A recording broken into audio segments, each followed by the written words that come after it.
Joanna's POV. Yumuko si Ram at tinabot ang braso niya at marahas siyang itinayo. Alam mo ba ang pinagsasabi mo? Gusto niyang kabahan sa galit sa mata nito, subalit nilakasan niyang loob at sinabi ang nasa isip. Nang sabihin ni Lolo na ipakasal ako kay Julio, sinabi niyang bibigyan niya ito ng ₱200,000. I am offering that to you. Ani ako rito. You're crazy, sambit nito. Gusto kong lagyan ng konting matinong pag-iisip yung utak mo. Ikaw ang hindi matalino, Ram, kung tatanggihan mong inaalok ko.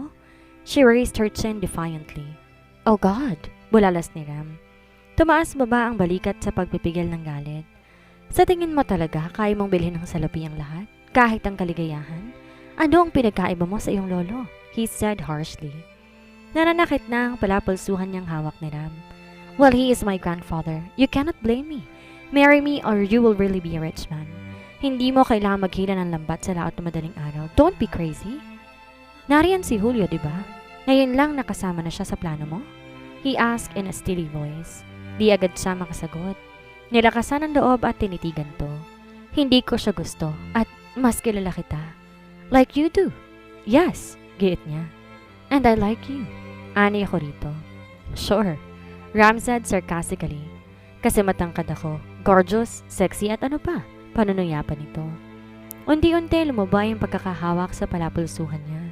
O dahil isa lamang kumanging isda sa paningin mo at kaya mong paikutin sa iyong palad. Pinakawalan niya ang braso mula rito. Duda kung kaya mong paikutin ng kahit sino, she murmured. But the tall and gorgeous and sexy part, that at least is true. Hindi kita kinususuklaman. Napabuntong hininga si Ram. Namula ang pisngi nito sa galit. Marahan siya nitong hinila paharap sa kanya at galit na hinagkan. Dapat matakot siya dahil ang hagkan ay binigay nito sa kanya ay intensyong parusahan siya. Naisipan niyang magpumiglas ngunit ay makipagtulungan ng kanyang katawan. Napasinghap siya na malalim. Hindi dahil sa hagkan ni Ram kundi dahil sa paglapat ng hinaharap niya sa katawan ni Ram. Mula sa balikat nito tumaas ang kamay niya patungo sa batok ni Ram. Ngunit bago pa niya maiikot ang kanyang mga kamay sa batok nito ay humiwalay si Ram at tinitigan siya. Nag-aapoy ang mga mata nito sa pananabik at pagdududa. You like me too, bulong niya rito. Sinisikap ibalik sa wisyo ang sarili. Hindi mahirap para sa iyong pakasalan ako? Ngumisi ang lalaki. I won't marry a child, Joanna. Nanlalaki ang mata niya sa insulto. Tumaas ang kamay niya upang sampalin ito, subalit nahuli ni Ram ang braso niya bago pa man lumapat yon sa mukha nito. Huwag mo akong piliting pahigain ka at pahirapan. Wika nito bago tumalikod at tinungo ang pick-up. Nakakuyom ang mga palad ni Joanna dahil sa matinding inis. Gusto niyang sumigaw ng malakas para mailabas sa matinding inis kay Ram, pero lalo lang niyang patutunay ng inakusa ni Ram sa kanya. Sa kabilang banda, wala silang kibuan sa loob ng sasakyan habang pauwi sa villa. Pakiramdam ni Joanna isang mabigat at malamig na bagay ang puso niya. Malayo pa lang sila natatanaw niya ng isang pamilyar na sasakyan na nasa harap ng villa, ang kotse ni Dr. Almanzor. Agad siyang kinabahan. Nasa bahay si Dr. Almanzor, baka kung anong nangyari sa lolo. Ikalma mo ang sarili mo, Joanna. Mahinahong sabi ni Ram bago ay pinarad ang sasakyan sa tabi ng kotse ng doktor. Hindi pa natin alam kung ano nangyari. Baka naman bumisita lang ang doktor. Mabilis niyang binuksan ang pinto ng pick-up at halos takbuhin ang papasok sa kabahayan. Naroon si Conchita. Bakit narito si Dr. Almanzor? Agad niyang bungad. Napalingon sa kanya si Conchita. Nasa mukha ang pag-aalala. Mabuti naman at dumating na kayo. Talagang ipasusundo ko kayo sa driver? Pinanikipan ng dibdib kanina si Senyor Serafin. Namutla siya. Tuloy-tuloy sa pasilyo patungo sa silid ng matanda nang pigilan siya ng nurse. Si Ram ang gusto niyang makita, Joanna, hindi ikaw. Natulos siya sa pagkakatayo, sabay ningon kay Conchita at Ram. Siya namang paglabas ng doktor mula sa silid ng Don. Joanna, iha, nag-asawa ka na pala. Maghilo nitong sabi nang makita siya. Napalapit siya sa doktor. Kamusta si Lolo, Dr. Almanzor? Ngumiti ang doktor. He'll be fine, napagod ng marahil. Sumulyap ito kay Ram. I presume this young man is your husband. Siya ang gustong makausap ng iyong lolo, iha. Wika nito at tinungaan si Ram. Hinihintay ka na niya. Pero kailangan ko siyang makita, protesta niya. Lumapit sa kanya si Ram at hinawakan siya sa balikat. Huwag kang mag-alala. Tatawagin kita kung gusto kanyang makita, he said firmly. Sinundan niya to ng tingin hanggang sa makapasok sa silid ng Don. Tuminag lang siya na magpaalam si Dr. Almanzor. Tiniyak nito sa kanyang walang masamang nangyari sa matanda. Bakit inatake ang lolo? Tanong niya kay Conchita nang magbalik siya sa sala. Dahil yata sa balak ninyong pag-alis. Napasimangot siya. Wala naman siyang binabanggit na ganon. Sa isang linggo pa yon at isa pa, alam ni lolo na hindi kami maaaring manatili dito. Katunayan na pagpasyahan namin ni Ram na gamitin ang regalo niyang vacation trip sa ibang bansa. Pero naisip marahil ng lolo mo na hindi kayo rito uuwi sandaling matapos ng inyong honeymoon tour. Wika nito na may makahulugang ngiti sa labi na nagdulot ng panibagong pagkakunot sa noo ni Joanna. Have you been talking to my grandfather about us, Conchita? Nagdududang tanong niya. Ang lolo mo ang nakikipag-usap ng mga bagay-bagay tungkol sa inyo ni Ram, Joanna. Nagbibigay lamang ako ng opinyon. At natural lang ang opinyon mo hindi pabor sa amin, ganun ba? Sarkastikong sabi niya. Hindi ko alam kung bakit mo naisip yan. Tulad mo, nagmamalasakit din ako sa aking pasyente. Wika nito sa formal na tono. And you don't have to feel guilty about it. Sapat naman akong kasama ng iyong lolo bago ka dumating, more than 2 years ago. At gayon din ang mangyayari sa pag-alis ninyo? Tumalim ang tingin niya rito.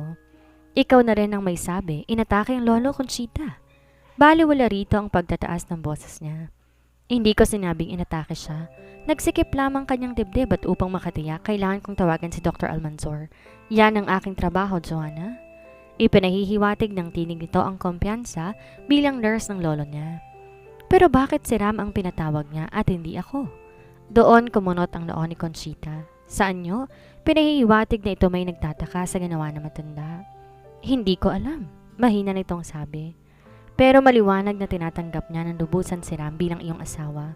Isa siyang devere, hindi ba? Yun ang bahalaga sa lolo mo. At muli tahimik tong umiti bago tumalikod. Sinundan niya to ng tingin. Nasa lubong nito sa pasilyo si Ram na lumabas mula sa silid ng Don at nakita niya kung paanong sandaling naghinang ang mata ng dalawa. It was but for a fraction of a second, ngunit pakiramdam niya may kung anong pinong kumurot sa kanyang puso. Humakbang patungo sa kanya si Ram. Maaari ka nang pumasok upang kausapin ng lolo mo? Wika nito. Maraming tanong ang nag-uunahan sa isip niya. Isa roon ay kung bakit itong unang ipinatawag ng lolo niya. Isa itong estranghero kahit na nga ba sa paniniwala ng lolo niya ay asawa niya ito. Subalit hindi niya yun isinatinig at tuloy-tuloy na pumasok sa silid ng Don. Lolo! Bulalas agad niya at naupo sa gilid ng kama, hinawakan ng kamay nito. Ano ang nangyari? Bakit hindi mo ako pinatawag kundi si Ram? The old man smiled. The fierce, youthful eyes were as bright as ever. Tama kung gayon si Conchita at ang doktor. Napagod lang ito kung kaya't nagsikip ang dibdib. Pinag-alala mo ko. I love you very much, she said softly. Umangat ang kilay ng matanda. Ako o ang villa? Wala akong pakialam sa villa, protesta niya. Ikaw ang mahalaga sa akin, my own flesh and blood. Naniniwala naman ako sa'yo, apo. Masuyo nitong sabi. Sayang nga lang at hindi ka naging lalaki. Pero nagawan mo naman ng paraan, hindi ba? Ano ang ibig mong sabihin, lolo? Kumindat ito sa kanya. Alam mo na ang ibig kong sabihin. Nice fellow. Magaling na lalaki ang nabingwit mo, apo. He is worth to be part of this family. Higit kaysa inaasahan kong makukuha mo sa rebellion mo sa akin. You are not disappointed? Hindi siya isang tunay na devere. Hindi katulad ni Julio. Si Ram ay isa lamang ampon. Umiling ang Don. No, my dear. Dugo lang yon. At hindi devere. Subalit nakikita kong taglay ng asawa mo mga katangian na isang tunay na devere. At si Julio? His voice trailed. Kapag ko ay nagbuntong hininga. It doesn't matter. Naghikab ito na tila nahahapo at inaantok sa mahabang pakikipag-usap sa kanya. Bigla siyang nainis. Di niya akalaing gagawa ng kwento si Ram para paglaruan ng kanyang lolo. It was so devoid na hindi lang halagang 1,000,000 piso ang kinuha nito nang lubusan loob na matanda. Paasahin to upang sa bandang huli, mawalang parang bula tulad ng kasunduan nila. Para sa kanya, hindi tama yon. Nalumagpas na si Ram sa papel nitong ginagampanan. Ginagawang mas komplikado ang lahat. Higit siyang mahihirapan sa bandang huli. Sige na, apo, tawagin mo na si Conchita. Siya nang bahala sa akin. Mahinang sabi ng lolo niya at pumikit. Ako na magbabantay sa'yo habang nagpapahinga ka, lolo. Paglalambing niya. Asikasuhin mo ang asawa mo. Hindi pa kumakain yun. Sige na, tawagin mo na lang si Conchita. Napilitan siyang iwan ito. She was angry and disturbed and dimly afraid. Nakita niya si Ram na naghihintay sa kanya sa dining room. Anong pinagsasabi mo kay Lolo? She demanded. Maupo ka at kumain na tayo. Anyaya nito sa kalmanteng tinig at hinila ang silya para sa kanya. Pasado 2:00 na. No, answer me. Ano na naman bang problema, Joanna? Nababagot na tanong nito. Pinaniwala mo si Lolo na isa kang importanteng tao na may sinasabi sa buhay samantalang isa kang tumalim ang tingin ni Ram sa kanya. Isang bayarang mangingisda na kumikita ng madaling pera mula sa isang mahinang babae. Kung alam ng lolo mong totoo, hindi ka magsasalita ng ganyan. Puto nito sa sinasabi niya. Matalim ang bibig mo, pero hindi mo na naising marinig kung anong iniisip ko tungkol sa'yo, Joanna. Wala akong pakialam kung anong iniisip mo. The fact remains na bukas mata mong tinanggap ang alok ko at ngayon ginawa mong komplikadong lahat ng bagay matapos mong tanggihan ang alokong pakasalan mo ko para matapos ng pagkukunwaring to. It is an old story, my dear. You thought money can buy everything pero hindi mo ako kayang bilhin, Joanna. Tinitiyak ko sa'yo. Marahas ang titig nito at inabot ang bandihado ng pagkain at nagsalin sa pinggan. Binayaran kita, nabili kita. Sarkasiko tong ngumiti. At hindi ka binigyan nun ng karapatang diktahan ako. After all, ano bang alam mo tungkol sa akin? Wala akong kailangan malaman tungkol sa'yo, Ram, she said angrily. Bagaman nagagalit, sinisikap niyang kontrolin ang pag-alsa ng tinig at baka marinig siya ng mga katulong. Pagkatapos ng pagpapanggap na to, hindi na tayo magkikita. You're right. Subalit pansamantala, kailangan natin maglaro, hindi ba? Patuyang umisi ito. Alam mo mahinang kalusugan ng lolo mo? Well, not mortally. We both know that. She said sarcastically. Kinumpirma yan ni Dr. Almansor. Napagod si Lolo, that's all.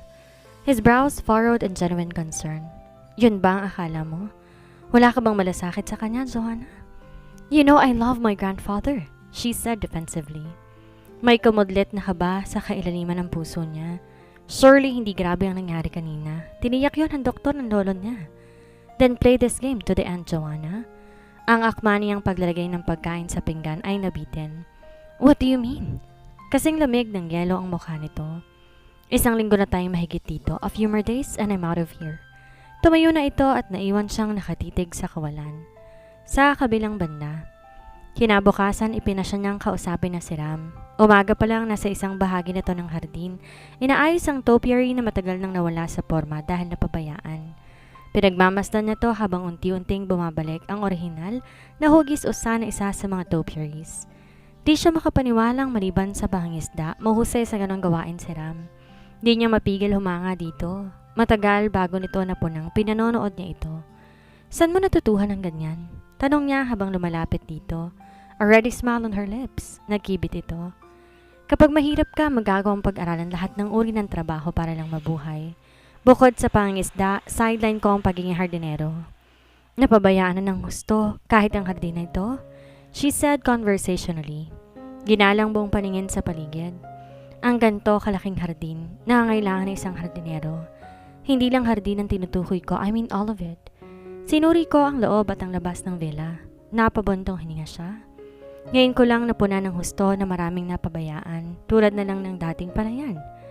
Mahirap ang buhay ngayon. Di madaling magbayad ng manggagawa. Isa pa, hindi na bata ang lolo mo. Yan nga hindi ko maintindihan eh. May pera naman ang lolo, pero hinayaan niyang mapabayaan ang lugar na to. Ang mga mata ni Joanna ay patuloy na humahayon sa buong paligid hanggang sa abot ng kanyang tanaw. Ram clipped away in silence. Wala itong pang-itaas habang tumutulo ang pawis sa katawan. She found the movement of the muscles in his arms mesmerizing. Your grandfather is old and half-crippled. Chances are nadadaya siya ng mga tao. Hindi niya maipagtiwala ang finances niya ng basta-basta. Wika ni Ram makalipas ang sandaling katahimikan. Nagkasalubong ang kilay niya roon. Paano mo nasabi yan? I cannot imagine him discussing his affairs with you. Why not? I'm his grandson-in-law. Anito sa kanya. You're a stranger. Ang lolo mo galing sa henerasyon ng business matters hindi pinakikipag-usap sa mga babae. Nakagat niya ang ibabang labi. May gusto sana akong ipakiusap sa iyo kung maaari. Tumigil to sa ginagawa. Yes? Pwede mong magkunwari ka na nais mong manatili dito? Na dito mo gustong mabuo ang ating pamilya?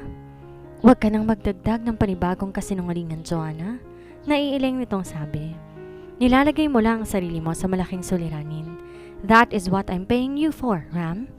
Sinama mo ako rito para patunayan sa lola mo na nag-asawa ka na. Hindi kasama sa deal na kailangang dagdagan ko ang kasinungalingan mo. Isa pa, 2 linggo lang ang usapan natin. Hindi ako po pwedeng manatili na matagal dito, alam mo yan? Okay, I'll just pay you extra. She almost screamed. Sure. Ngumisi si Ram, tumayo at lumapit sa kanya. But I want another bonus, and I'm going to get it now. Without any warning, yumuko ito at sinakap ang labi niya. She was too stunned to even move. Hindi niya yon inaasahan. Kabaliktaran ng una nagtagal ang hagkan na iyon. Di naman siya nakabilanggo sa mga bisig nito at maaaring kumuwalaan namang sandaling naisin. Ngunit hindi niya magawa. Nanatili siya roon. Dinadama ang tamis ng hagkan na binibigay nito sa kanya.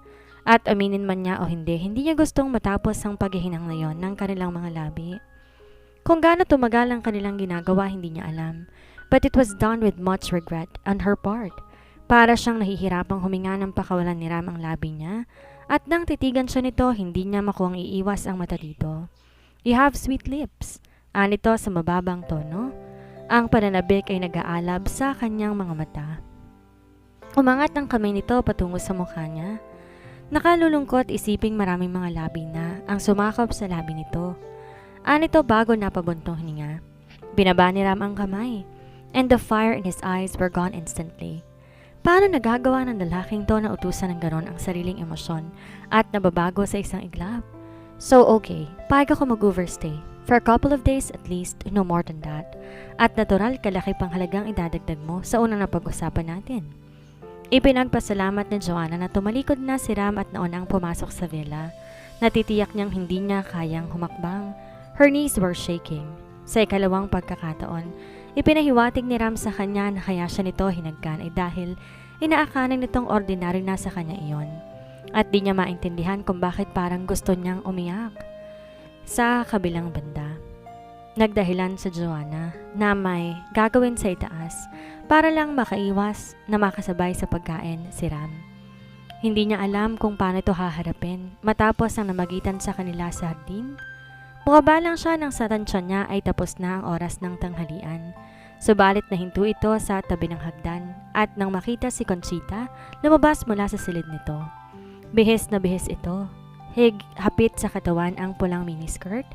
Mababa ang neckline at konting yuko lang makikita na ang dapat na itago. Napahawak siya sa inaharap niya. Maliit ang hinaharap at biglay nakadama siya ng inseguridad. Nakalabas na sa bahay si Conchita nang patakbo niyang babain ang ilang natitirang baiktang sa hagdanan. Inabutan pa niya itong papasakay sa sasakyan ng lolo niya. At napasinghap siya na makita kung sinong driver ng pick-up. Si Ram. Natigilan siya. Ni hindi niya nakuhang kumilos sa kinatatayuan hanggang sa makalayo ang sinasakay ng dalawa. Ngayon niya naiintindihan kung anong nararamdaman ng lolo niya kapag naninikip ang puso. Yun mismo ang nararamdaman niya ng mga sandaling iyon. Tila may kamay na dumampi sa puso niya at pinisil iyon at hindi na siya magtataka kung anumang sandali ay bumagsak siya sa sahig. Hindi ako nagkamaling sabihin na maganda rin naman si Conchita, lalo't nakabihis, hindi ba apo? Walang babalang wika ng tinig sa may likuran niya. Gulat siyang napalingon dito. Lolo, usal niya. Ano bang mahalagang bagay na ginawa mo sa itaas at di ka namin nakasabay, iha? Di niya sinagot ang tanong ng matanda. Maling hinayon ng tanaw ang driver kahit na hindi niya natatanaw ang sasakyan. Saan sila pupunta, lolo? Hindi mo alam na luluwas ng Maynila ang asawa mo? Nakatingalang tanong nito. Pinahihiwatig ng lolo niya na asawa siya at alam niyang dapat kung saan pupunta si Ram. Nabanggit niya, she lied. Pero hindi ko alam na magkasama sila ni Conchita. Nakisabay lang si Conchita dahil day off niya ngayon, iha. Patuloy nito at ngumisi. Hindi mo gustong makita silang magkasama, apo? Tumalim ang mukha niya.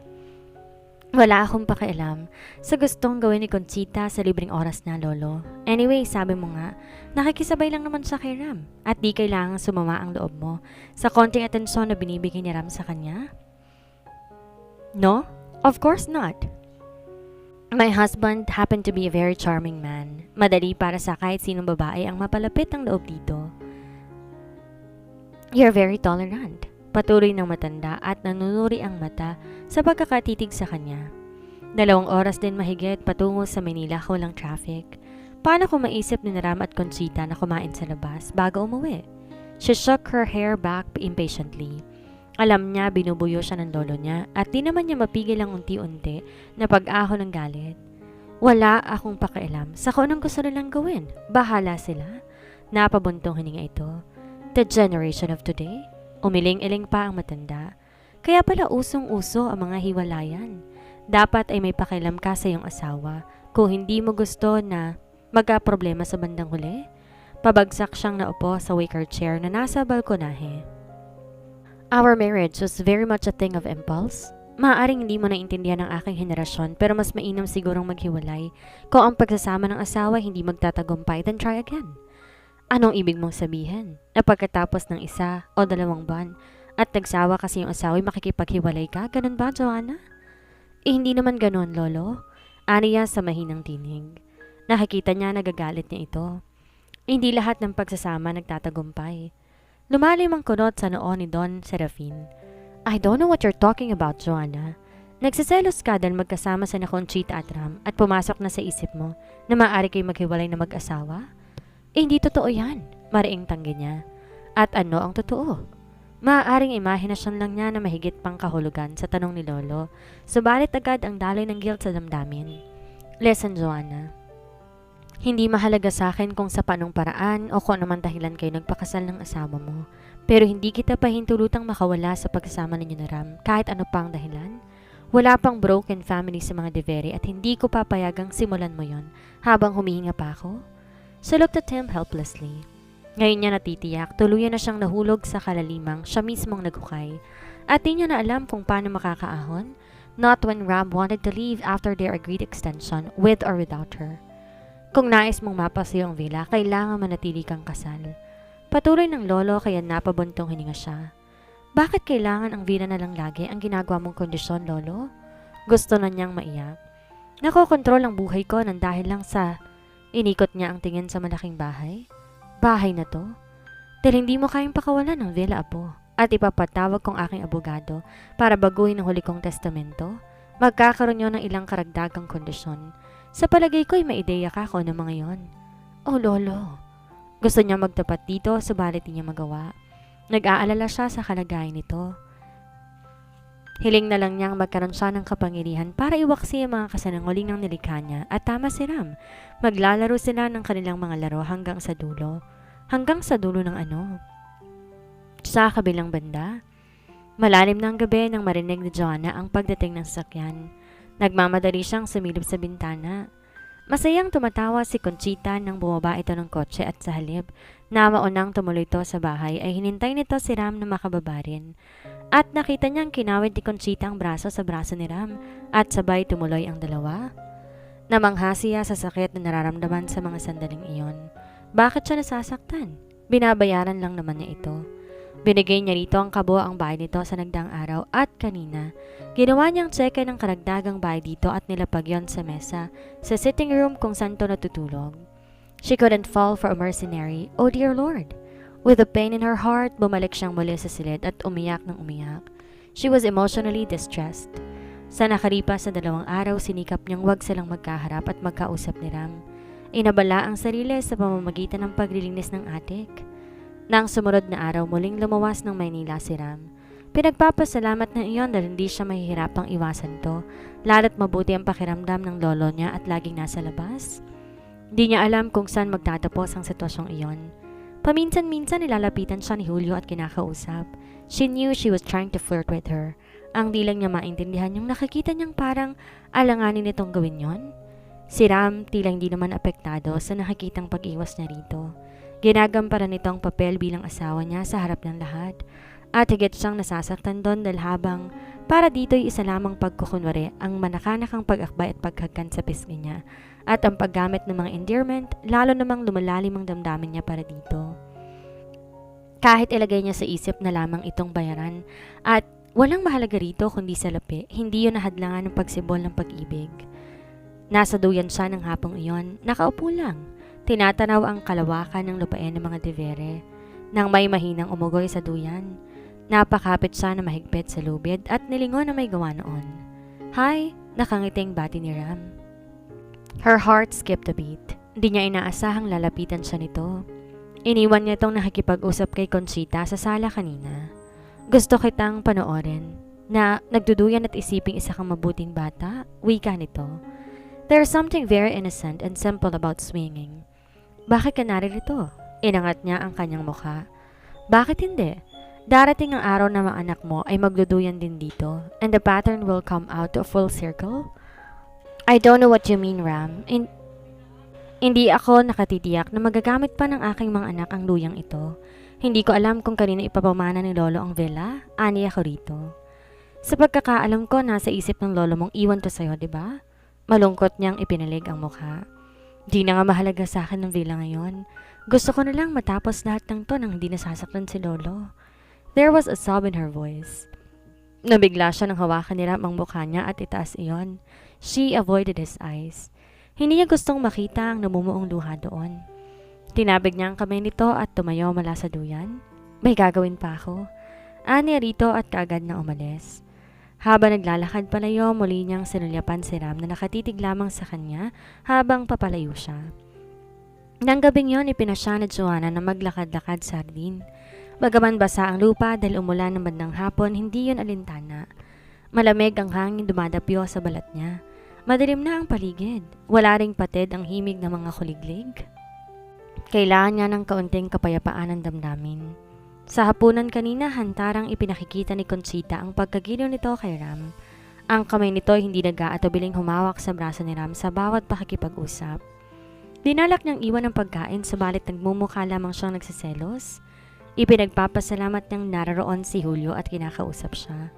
Patuloy siya sa paglalakad ng marahan nang bigla'y mapahinto siya at agad nang mablis sa mga halaman. Sa kabila ng dilim, hindi niya maitatangging si Ram ang nakita niya na nagtungo sa isang madilim na bahagi ng hardin. Anong ginagawa nito sa hardin ng oras na yon? Natitiyak niyang hindi sila magkapareho ng dahilan ng pagtungo sa hardin ng oras na yon. Nag-atubili siya na ilang sandali sa kinakukubrian kung magpapatuloy sa paglakad o bumalik na lang sa villa. Nasa ganoon siyang pagmumuni-muni nang dalhin ng hangin sa pandinig niya isang mahinang sigaw. Napabuntong hininga siya. Ang mahinang sigaw tila isang nagsasalo. Gustong magwala ng puso niya sa matinding kaba.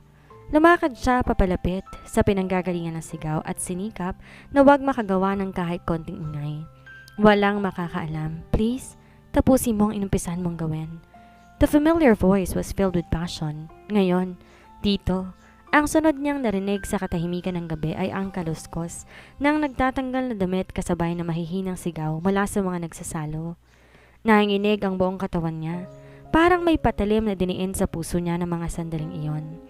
Di niya alam paano siya nakaalis sa lugar na iyon nang hindi bumibigay ang mga tuhod niya.